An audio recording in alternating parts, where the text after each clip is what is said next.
نبدأ بالصلاة على رسولنا الكريم محمد صلى الله عليه وسلم.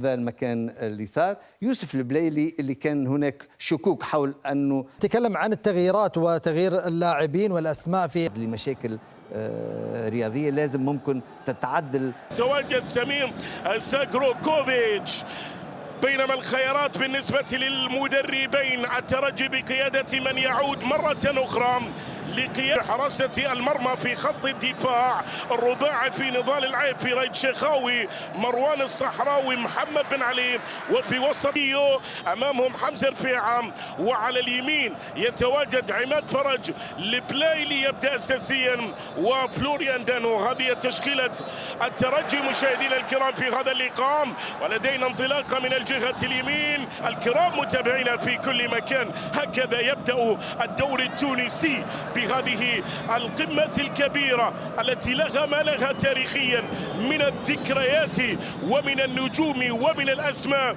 بطولة الدوري التونسي في هذا الموسم طبعا التي انطلقت يوم الأمس، لكن أكيد بأن هذا اللقاء كرة في وسط الملعب بتعود للخلف للترجي الأفضل والأكثر جاهزية. الكرة في الجهة اليمين، انطلاق الآن هذه اللقطة، لكن الكرة بتعود مرة أخرى ليوسف البلايلي، لخسيس كاسيو، طويلة بعيدة جدا إلى رمية تماس للترجي. رمية تماس تنفذ، كرة تنقل أقصى الجهة اليمين. اللاعب البيروفي الذي حط الرحال في الترجي، علما بأنه ثاني لاعب بيروفي في تاريخ الترجي في تاريخ البطولة التونسية.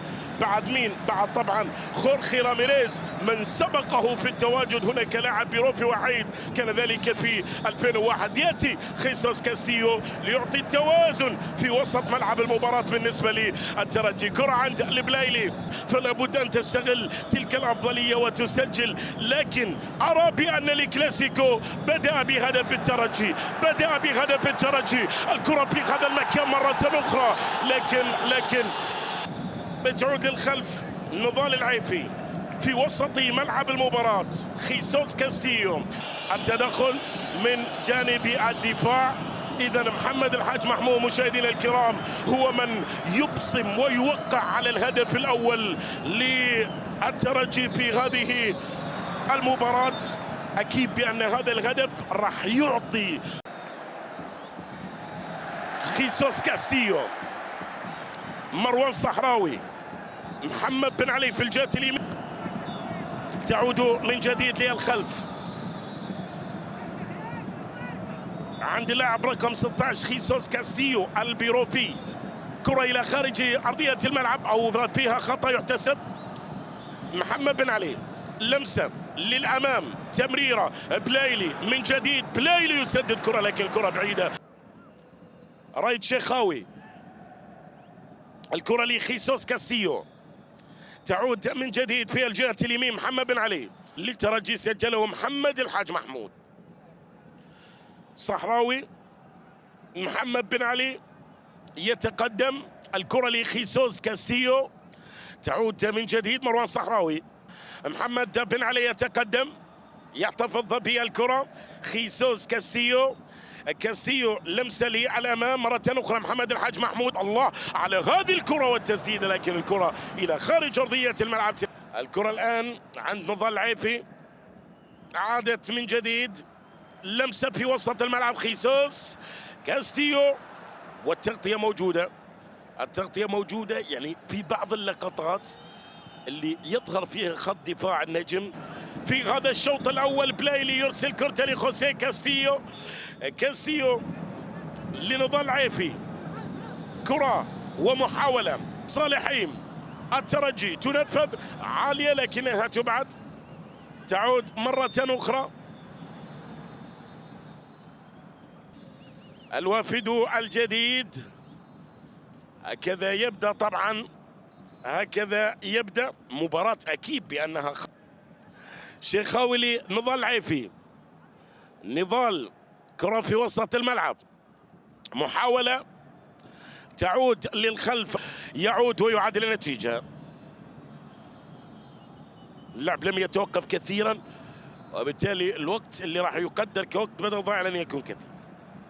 خيسوس كاستيو، كرة بهذه النتيجة المسجلة الواضحة أمامنا بنتيجة التقدم بهدف مقابل لا شيء، وسيحاول من خلال لحظاتها المتبقية النجم أن يعود. سيكون أفضل سيناريو طبعا بالنسبة له إذا ما نجح في أن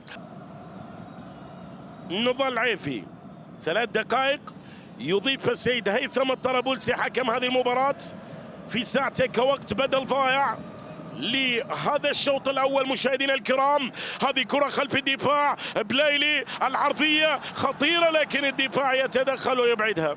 اللاعب القادم من الترجي الجرجيسي يعيد الاتوال للقاء، يعيد الكرة بن علي، عملية تحضير وبناء الهجمة لصالح الترجي. صبري بن حسن، الكرة أو يدفع بها السيد ريجي كامب،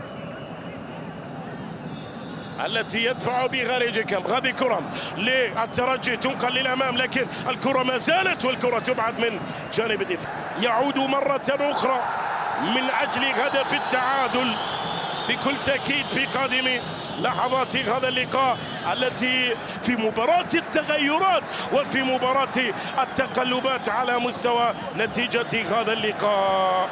الكرة في الجهة اليسرى للترجي من جديد، عرضية، وكانت في موسم 2017-2018 في الجولة رقم 18. أجمل عودة بالنسبة له أن يبدأ هذه البداية أكيد. كرة تنقل في الجهة اليمين، محمد بن علي قادمة. تقبلوا تحياتي سمير اليعقوبي، الصوت والصورة تعود للزميل العزيز خالد القحطاني. خالد تفضل، إليك الكلمة. في هذه اللحظات مشاهدينا الكرام،